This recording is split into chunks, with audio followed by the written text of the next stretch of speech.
Gaurang Shah here from Geojit. So over the last couple of weeks, buy on dips strategy is working out. Like I mentioned last time, I think we are consolidating, but with a positive bias. Uh, we saw a nice pullback on the market yesterday, and today we are trading with a flat to positive bias. But the good thing is that on the Nifty spot, we are trading above 11,500, and if we give a decisive close above 11,500 on the spot Nifty close, then I think we are opening the doors for much more higher level. So sectors have been, which I mentioned, pharma has been in the limelight over the last 1 week or more than that. IT is also something that has been trading with a positive bias, but with a little bit of profit booking. Mid-cap IT, I've spoken about it last time, and that's what is performing quite well. In fact, one of the stocks, Mindtree, has hit a new 52-week high today, if I'm not mistaken. So, consumption, IT, pharma, select private sector bank, NBFCs, along with cement stocks, should be in focus for some time, given the kind of outlook on the earnings front and the numbers as far as dispatches are concerned month on month for the cement sector. My view is that we could be heading towards those levels that we saw a while back, 11,700, 11,800 once again. But this may not happen immediately, it may take some time, but my recommendation still remains to buy on dips. Maybe today might be one of those subdued days wherein there could be a range-bound move, but I don't think there is any fear of a sell-off in the market given the backdrop of events and of course the global news flows. The only joker in the pack remains the unfortunate misadventure on the northeast border by PLA troops from the Chinese side. Yesterday we heard the Raksha Mantri, Mr. Rajnath Singh, address the parliament on the developments on the LAC front. And I think we are in safe hands. I don't think there could be any larger escalation.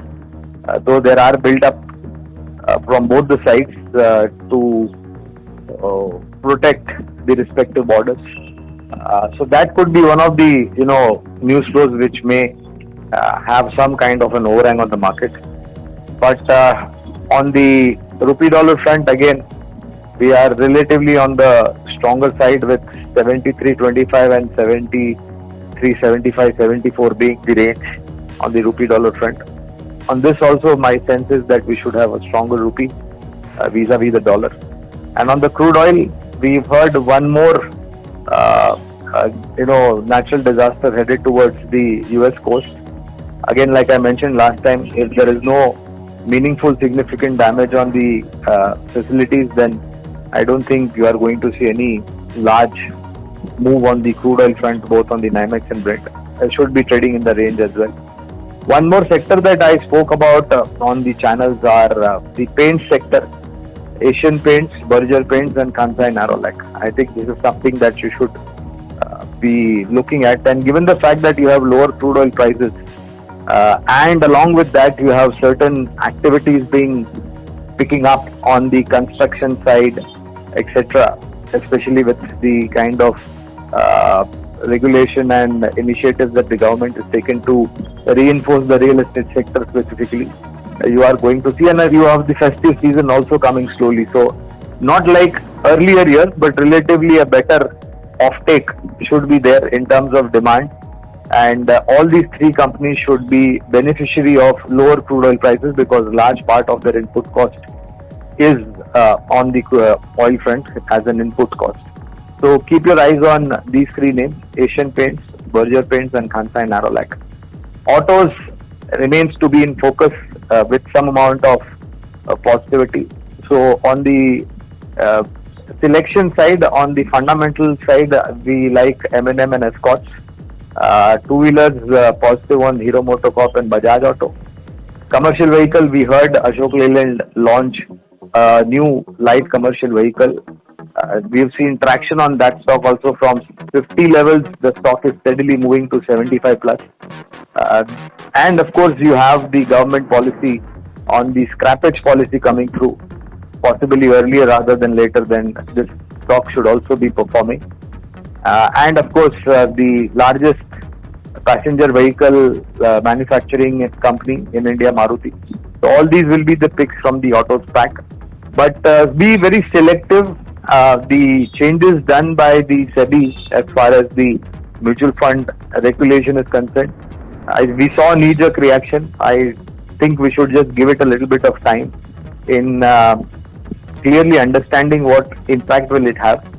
And I foresee that some of the select mid-cap and small-cap stocks should be finding flavors, and hence my view is that you should look at mid-cap cement stocks, mid-cap paint sector stocks, mid-cap metals, mid-cap IT, mid-cap pharma, because these are the places where maybe some of the fund managers would want to go and nibble into, and that's where I feel you will have value unlocking. And not to forget, earnings for these sectors also for the quarters gone by have been relatively better than what the street was estimating. So look at mid-cap companies in all these sectors with some stock-specific approach. For traders and short-term investors, medium-term investors, I think 11,600, 11,600 should be the area where you could try to take some profit off the table in case if you have low risk appetite. But overall, this market is telling me, the screen is telling me that we are possibly heading towards 11,700, 800 and possibly a much more higher level in the month of October. Not to forget, the festive season will also have a positive impact on the auto sales number month on month, since there will be a lot of activity in terms of new purchases along with the Shraddh period getting over.